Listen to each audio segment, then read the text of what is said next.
ఇతని కేసు మీకు తెలుసు 35,000 నుంచి 35,000లో అయిపోయే కాళేశ్వరం ప్రాజెక్టుని 1,35,000 కోట్లకు పెంచి దోసుకున్న దాని మీద ఆయన కోర్టులో ఫైట్ చేస్తున్న సంగతి మీ అందరికీ కూడా తెలిసిందే. అది ఆర్గ్యుమెంట్స్ కూడా నడుస్తున్నాయి.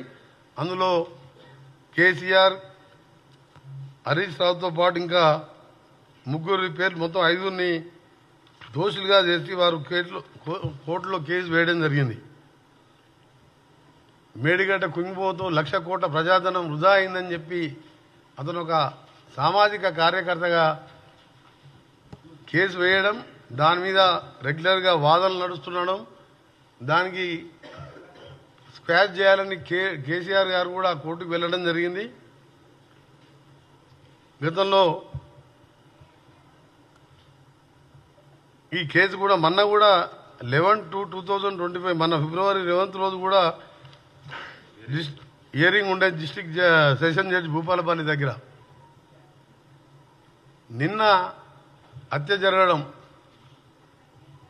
నిజంగా టీఆర్ఎస్ హత్యా రాజకీయాలు, టీఆర్ఎస్ కుళ్ళు రాజకీయాలతో పాటు మా ప్రభుత్వం వచ్చిన 2-3 రోజులకెళ్ళే ఈ ప్రభుత్వం ఉండదు, ఈ ప్రభుత్వాన్ని అప్రతిష్ట పాలు చేసే కార్యక్రమం పెట్టుకొని ప్రతిపక్ష నాయకుడున్న పెద్ద మనిషి 10 ఏళ్ళు ముఖ్యమంత్రి ఉండి ఫామ్ హౌస్కి పరిమితమై కొడుకుని అల్లుని రోడ్ల మీద వదిలిపెట్టి 10 మంది చిల్లరగాలను వదిలిపెట్టి ప్రభుత్వం మీద లేనిపోని అభండాలు వేస్తూ అవన్నీ ఒకవైపు.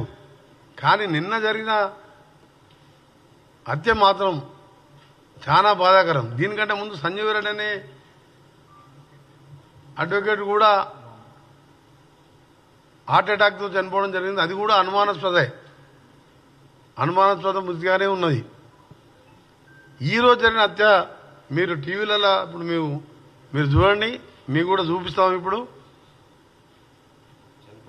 చనిపోయిన లింగమూర్తి భార్య కూతురు క్లియర్గా పోలీసులు ప్రజల సమక్షంలో ఈ హత్య 100% గంట వెంకటరమణారెడ్డి గారు చేపించిందే. వాళ్ళ బిడ్డ ఆ భార్య మొత్తం వీళ్ళ వెనుక కేసీఆర్, కేటీఆర్ ఉండి, హరీష్ రావు గారు ఉండి ఈ కేసు హియరింగ్ వస్తున్నది. దీని మీద దోషులుగా తేలుతారు కాబట్టి కిరాయి అంతకులతో చేపించిండ్రు. ఎవరు కూడా స్థానికులు ఇంత ధైర్యం చేయరని చెప్పి ఓపెన్గా భార్య బిడ్డ క్లియర్గా ఏడుస్తూ రోధిస్తుంటే నిజంగా ప్రతి ఒక్కరు కూడా చెల్లించిపోతున్నాం. ఇక తెలంగాణ 4 కోట్ల మంది ప్రజలు, 4 కోట్ల మంది వాళ్ళ డాటర్ తినండి మీరు ఎంత క్లియర్గా ఉన్నదో.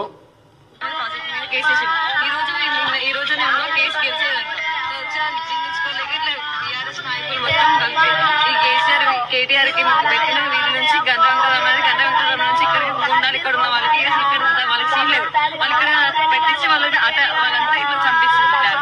వాళ్ళు మాత్రం ఎంతకాలం ఇంకేమన్నా మళ్ళీ ఇంకేమంటారా? క్లారిటీ వచ్చిందా మళ్ళీ మీకు? కేటీఆర్ కాళేశ్వరం ప్రాజెక్ట్ మీద కేసు ఈ రోజు నేను కేసు గెలిచేదంట. జీర్ణించుకోలేక ఇట్లా బీఆర్ఎస్ నాయకులు మొత్తం కలిపి ఈ కేటీఆర్ కి పెట్టిన వీళ్ళ నుంచి గంట నుంచి ఇక్కడ ఉండాలి, ఇక్కడ ఉన్న వాళ్ళకి వాళ్ళకి సీన్ లేదు, వాళ్ళు ఇక్కడ పెట్టించి వాళ్ళంతా ఇట్లా చంపిస్తుంటారు. వాళ్ళు మాత్రం ఎంతకాలం కేసీఆర్, కేటీఆర్, హరీష్ రావు వీళ్ళ మీద కేసు వేసినందుకు కక్ష కట్టి కార్యక్రమం చేసిందని చెప్పి ఆ అమ్మాయి క్లియర్ కట్గా చెప్తున్న విషయం. సామాజిక కార్యకర్తకు ఎవరు ఉంటారు ఆయనకు శత్రువులు చెప్పండి మీరు? ఆయన ప్రజాధనం 1,00,000 కోట్లు దోసుక తిన్నారని చెప్పి కోర్టులో సీరియస్గా ఫైట్ చేస్తుండ్రు. ఇంత అన్యాయంగా ఎక్కడ చూడలే. అదొక టీఆర్ఎస్ పార్టీకే. ఆ రోజుల్లో నీళ్లు పోసుకొని పెట్రోల్ లాగా యాక్టింగ్ చేసుకుంటూ అగ్గిపెట్టి దొరకలేదని చెప్పి అమాయకులని, ఆ రోజు అమాయకుల యువకులనికి చావడానికి కారకులైండ్రు.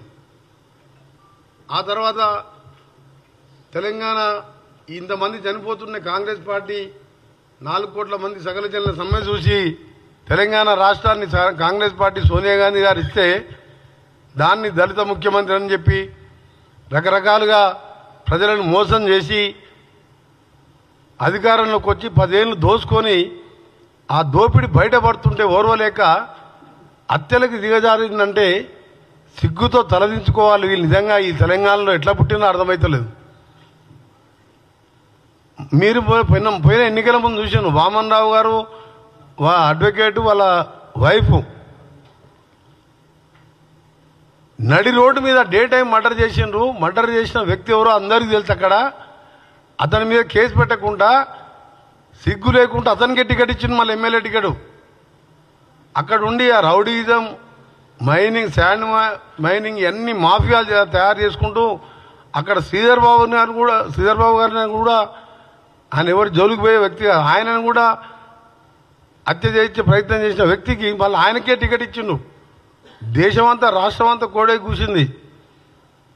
వామన్రావు భార్య భర్తల హత్య కారకులు ఎవరు, ఆయనకే టికెట్ ఇచ్చిండు.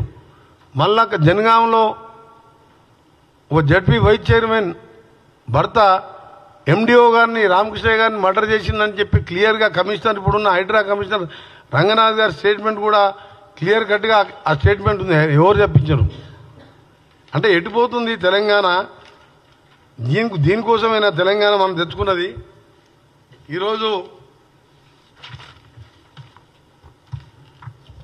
అపహరించిన రోజే రామకృష్ణయ్య హత్య, ఏది ఎండిఓ గారిది, క్లియర్ కట్గా భూ వివాదాలే కారణం. వరంగల్ సిపి ఏవి రంగనాథ్, బీఆర్ఎస్ నేత, జెడ్పీటీసీ భర్త గిరిపోయిన అంజయ్యే మాజీ ఎంపీడీఓ రామకృష్ణ హత్య సూత్రధారి. ఈ కిడ్నాప్ హత్య సుపారీ గ్యాంగ్ చేసింది. ఈ అంజయ్య హత్య కంటే ముందు బాంబను అని చెప్పి క్లియర్గా కమిషనర్ గారు స్టేట్మెంట్ ఇచ్చారు.